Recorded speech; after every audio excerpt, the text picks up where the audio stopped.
This section is all about low light photography. Let's start with our top tips. Tip number 1, know how high your ISO can go. Test your camera to see how much grain and digital noise your photos have with a higher ISO. This way you'll know what ISO you can go up to when you're in a low light situation. Tip number 2, know how low you can take your shutter speed without getting any motion blur.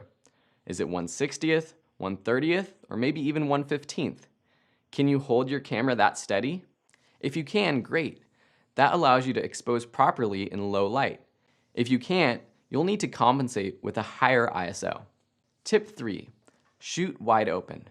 Drop your f-stop to let more light in and invest in a fast lens, one that opens up to something like an f1.4 or f2.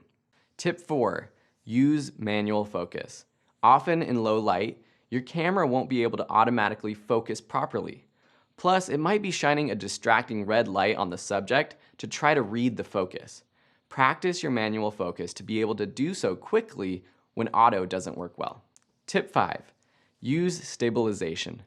Especially if you aren't shooting a scene that has motion, using a tripod, a monopod, or just setting your camera down allows you to decrease your shutter speed to expose properly.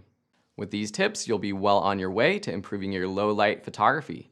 So now let's head out into the field and put them into practice.